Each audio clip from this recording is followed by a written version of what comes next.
যে পথে সকাল সাজে ফুলের সুবাস, যে পথে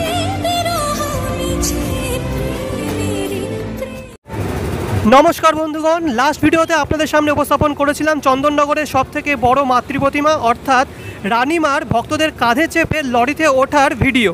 আর এই ভিডিওতে থাকবে ভারত সেরা বিশ্ব সেরা চন্দননগরের শোভাযাত্রা। হ্যাঁ, একদম ঠিক শুনেছেন, অনেকে আছেন যারা চন্দননগরের জগদ্ধাত্রী পুজো দেখতে আসতে পারেন না, কিন্তু তারা চন্দননগরের শোভাযাত্রা কিন্তু মিস করেন না, এতটাই বিখ্যাত চন্দননগরের শোভাযাত্রা। তো এই ভিডিওতে থাকবে চন্দননগরের বেশ কিছু শোভাযাত্রার মুহূর্ত, তুমি স্কিপ করবে না, স্কিপ করলে অনেক কিছু মিস হয়ে যাবে।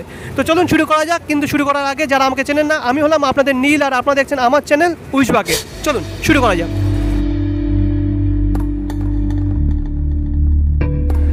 বর্তমানে দাঁড়িয়ে আছি চন্দননগর স্ট্যান্ডের একদম সামনে। চন্দননগর স্ট্যান্ডে খুবই আওয়াজ হচ্ছিল, তাই ভাবলাম একটু দূরে গিয়ে ভিডিওটা করি। তো ব্যাপার হলো, চন্দননগরের শোভাযাত্রা আমার এত বেশি ভালো লাগে কেন? কারণ হলো ডিসিপ্লিন।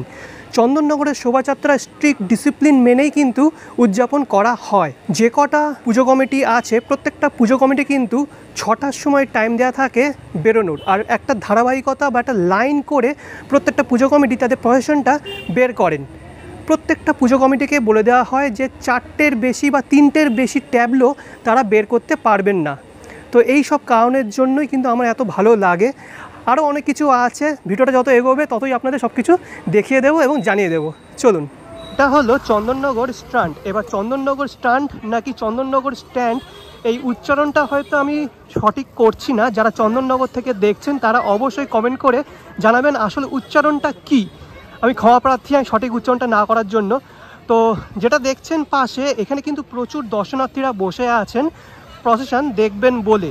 আর এই জায়গাটা আমার দারুণ অ্যাস্থেটিক লাগে, যে লাইটের পোস্টগুলো এত সুন্দর, সেই ব্রিটিশ আমলের মতো।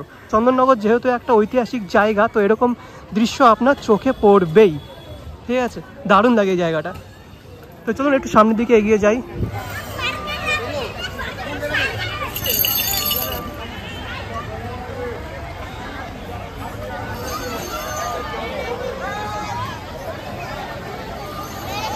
সামনেই দেখতে পাচ্ছেন পৌরসভার তরফ থেকে বিশাল বড় একটা স্টেজ তৈরি করা হয়েছে, পাশেই রয়েছে চন্দননগর স্ট্যান্ড। আর এখান দিয়েই মূলত সমস্ত প্রসেশনগুলো যাবে। তো সবার প্রথমে আছে বড় বাজার। বড় বাজারে কিন্তু 3টে ট্যাবলো আছে, আর ঠাকুর যেটা সেটা কিন্তু আগে বেরিয়ে গেছে খুব সম্ভবত, কারণ পিছনে দেখছি না। আর প্রতি বছর বড় বাজার বেশ বড় সড়ো লাইটিং করে, এবছরও তার ব্যতিক্রম হয়নি।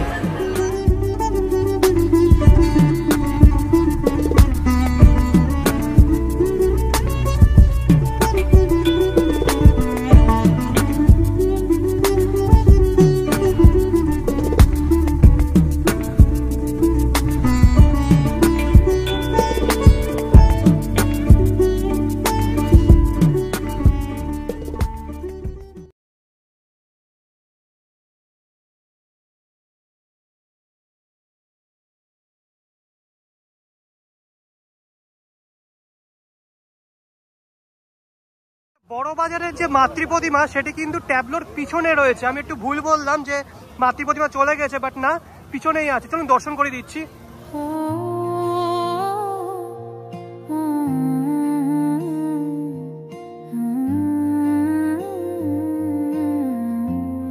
বড় বাজারের পর যে পুজো কমিটির প্রসেশন রয়েছে সেটি হলো নোনাটোলা। আর নোনাটোলার কিন্তু 3টে ট্যাবলো রয়েছে, তারপরেই মাতৃপ্রতিমা। নোনাটোলার যে লাইটিং, তার থিম হলো আহার। চন্দননগরের লাইটিংয়ের এটা একটা বড় বৈশিষ্ট্য যে আলোকসজ্জার পাশাপাশি এরকম একটা মেকানিক্যাল বিষয় থাকে। দেখতে পাচ্ছেন টিয়া পাখি তৈরি করা হয়েছে, টিয়া পাখি না, একটা পাখি তৈরি করা হয়েছে, সেটা নড়ছে। তার সামনে একটা মাছ রয়েছে, সেটাও কিন্তু নড়ছে। শুধু তাই নয়, ওপরে লেখা রয়েছে নোনাটোলা, সেটাও কিন্তু উপর নিচ হচ্ছে। এটাই কিন্তু দেখার বিষয় মেন চন্দননগরে। এখন যে মাতৃপ্রতিমা দেখছেন, ইনি হলেন নোনাটোলার মাতৃপ্রতিমা। অপরূপ সুন্দর। চন্দননগরের মাতৃপ্রতিমার সঙ্গে না কারোর তুলনা হয় না। একেই যেমন বিশাল বড়, তেমনই তার মুখশ্রী, তেমনই তার সাজসজ্জা। এরকম ডাকের সাজে সজ্জিত মাতৃপ্রতিমা আপনি হয়তো কোথাও দেখতে পাবেন না। অপূর্ব সুন্দর। নোনাটোলার পর যে পুজো মণ্ডপটি রয়েছে, পুজো মণ্ডপ বলছি সরি, যে পুজো কমিটির প্রসেশন রয়েছে সেটি হলো হাটখোলা, খুব সম্ভবত এটি হাটখোলা ভুবনেশ্বরী তলার প্রসেশন। প্রথম যে ট্যাবলোটি রয়েছে সেখানে দেখতে পাচ্ছেন মহাদেব এবং মা পার্বতীর বিবাহ হচ্ছে, আর সেটি কিন্তু পুরো এরকম মুভ হচ্ছে।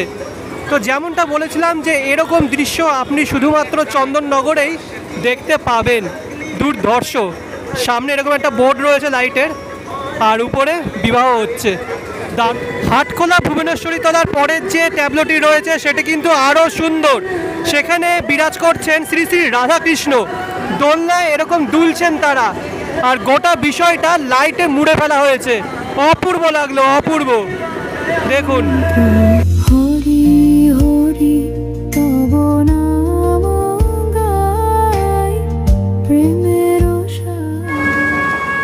বর্তমানে দর্শন করছেন হাটখোলা ভুবনেশ্বরী তলার মাতৃ প্রতিমা। এই দেখুন,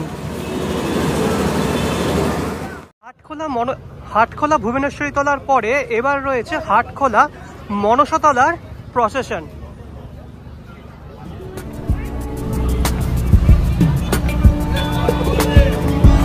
হাটখোলা মনসাতলার যে মাতৃ প্রতিমা সেটি কিন্তু এক কথায় অপূর্ব লাগছে। পুরোপুরি ডাকের সাজে সজ্জিত তিনি, আর বেশি সুন্দর লাগছে তার কারণ মাতৃ প্রতিমার সামনে এরকম ফুল আর পাতা দিয়ে একটা গেট মতো তৈরি করা হয়েছে, আর তাতে দেওয়া হয়েছে অসংখ্য লাইট। দুর্ধর্ষ লাগছে। এবার আপনাদের দর্শন করাবো চন্দননগরের অন্যতম সেরা সুন্দর মাতৃ প্রতিমা, যেটি হলো দৈবক পাড়ার মাতৃ প্রতিমা। এখন দর্শন করছেন দৈবক পাড়ার প্রসেশন। আর দৈবক পাড়া বলতে পারেন যে মহাদেবের যে মন্দির সেগুলোই তৈরি করেছে লাইটিংয়ের মাধ্যমে। সবার প্রথমে একটা মন্দির রয়েছে, এটি খুব সম্ভবত সোমনাথ মন্দির, আমি সঠিক না। বেশ সুন্দর লাইটিং করেছে, আর সামনের দিকে রয়েছে নন্দী মহারাজ।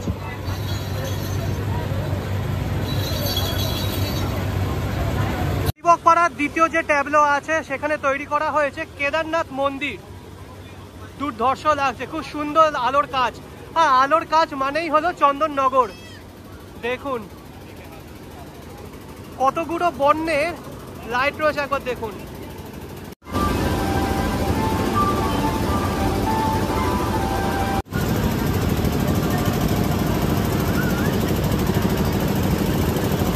পুজো পরিক্রমার সময় দৈবক পাড়ার মাতৃ প্রতিমা আপনাদের দেখাতে পারিনি, তাই এখন দর্শন করে নিন।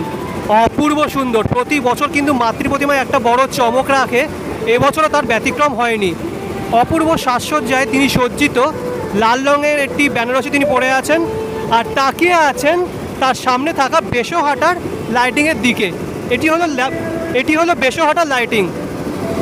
এখন যে লাইটিংটি দেখছেন এটি হলো বেশহাটার তৃতীয় ট্যাবলো, আর এই লাইটিংটা বেশ উঁচু, প্রায় 3 তলা বাড়ি সমান কিন্তু উঁচু হবে। একদম উপরে ভায়োলিন বাজাচ্ছে এরকম একটা দৃশ্য তৈরি করা রয়েছে, তারপর এক এক করে বিভিন্ন বাদ্যযন্ত্র বাজাচ্ছে সেরকম লাইটিং তৈরি করা, আর গোটা বিষয়টা কিন্তু মুভ হচ্ছে, মানে মেকানিক্যাল একটা বিষয় আছে।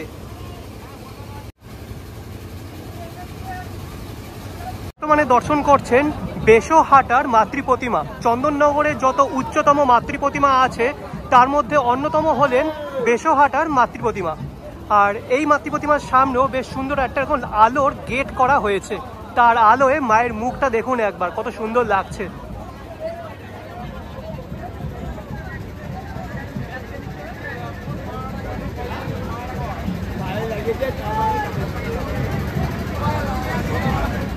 বেশহাটার পর রয়েছে চার মন্দির তলার প্রসেশন। আর সামনে যে ট্যাবলোটা সেটা দেখতে পাচ্ছেন, বিশাল বড় একটা ড্রাগন তৈরি করা হয়েছে, তার মুখে রয়েছে চার মন্দির তলা লেখাটা। দারুণ লাগলো এটা। আচ্ছা, এটা ড্রাগন না, এটা লুপ্ত প্রাণী লেখা রয়েছে, তো কি প্রাণী তার নামটা কিন্তু লেখা নেই, তো ড্রাগনের মতনই দেখতে।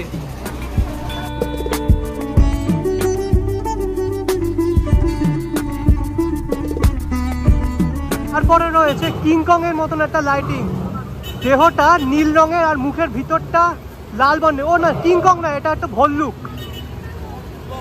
আর পুরো বিষয়টা কিন্তু মুভ হচ্ছে। একেবারে শেষে রয়েছে ডাইনোসর।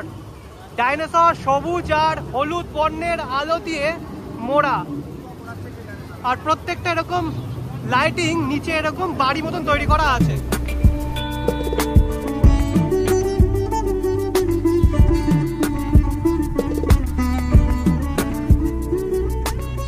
দর্শন করছেন গোন্দলপাড়া মনসাতলার লাইটিং, প্রথম ট্যাবলো এটা। আর উপরে খুব সুন্দর একটা বিষয় তৈরি করা আছে, রাজস্থানী মহিলা যে হাড়ি নিয়ে নাচ করে সেই দৃশ্যটা ফুটিয়ে তোলা হয়েছে উটের উপরে। এটা কিন্তু উটের উপরে নাচ করছে।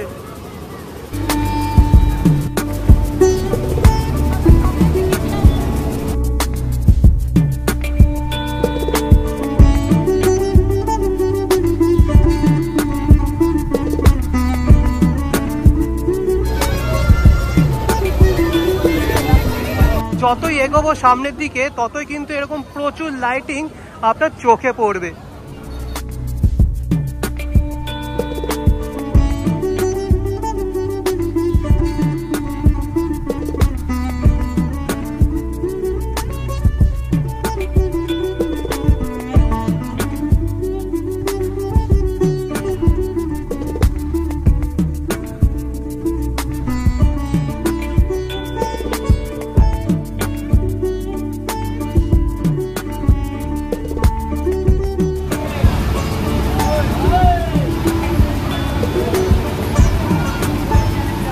চন্দননগরে আরো একটা জিনিস ভালো লাগে, সেটা হলো রাস্তার দুপাশে এরকম চেয়ার পাতা থাকে, আর চেয়ারে কিন্তু মানুষজন বসে থাকে রাত অবধি, মানে ভোর অবধি এই প্রসেশন দেখে।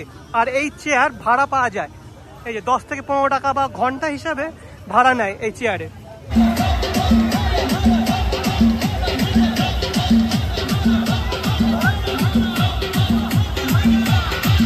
হলো হরের পুকুর ধারে ট্যাবলো, 44তম বর্ষে পদার্পণ করেছে। আর 3খানি ট্যাবলো আছে এদের। আর এই হলো মাতৃ প্রতিমা।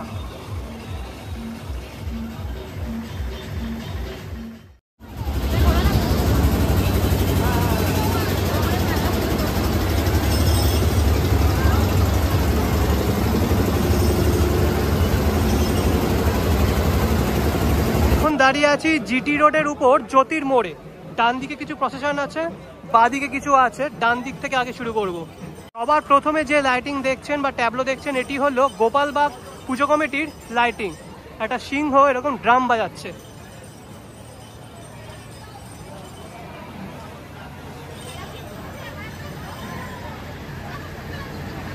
তারপরে রয়েছে কাকাতোয়া।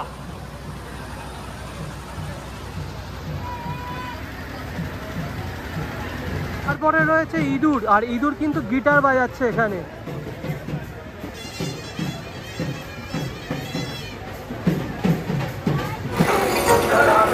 বর্তমানে দর্শন করছেন গোপালবাগ পুজো কমিটির মাতৃ প্রতিমা। গোপালবাগের যে মাতৃ প্রতিমা সেটি কিন্তু অসাধারণ করেছেন। উপরে দেখতে পাচ্ছেন একটা এরকম স্ট্রাকচার তৈরি করা হয়েছে, আর পিছনে রয়েছে চালচিত্র না, এরকম একটা স্ট্রাকচার, দারুণ লাগছে।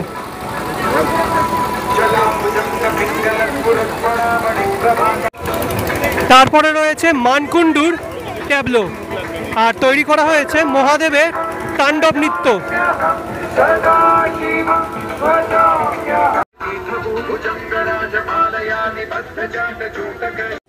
মহাদেবের পর আছেন উপরের দিকে শ্রী শ্রী রাধাকৃষ্ণ, আর নিচের দিকে আছেন ভগবান ব্রহ্মা।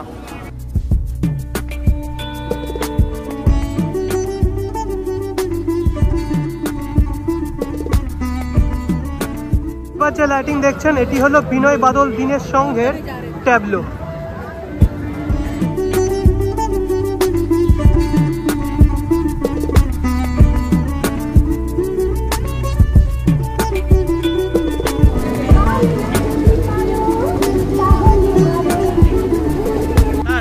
কিন্তু এই প্রসেশন, এই শোভাযাত্রা চলবে। রাস্তার দুপাশে প্রচুর দর্শনার্থীরা বসে আছেন, এমনকি এখন ঘড়ি কাটায় বাজে 8:30। এখনও প্রচুর দর্শনার্থী দূর দূর থেকে এখানে আসছে। তো চেষ্টা করলাম তার মধ্যে সেরা কিছু শোভাযাত্রা আপনাদের সামনে তুলে ধরতে। ভিডিওটি ভালো লেগে থাকলে অবশ্যই লাইক, কমেন্ট, শেয়ার এবং সাবস্ক্রাইব করতে ভুলবেন না। দেখা হচ্ছে পরবর্তী কোনো এক ভিডিওতে। আন্টিদের ভালো থাকবেন, সুস্থ থাকবেন। আজকের জন্য বিদায়।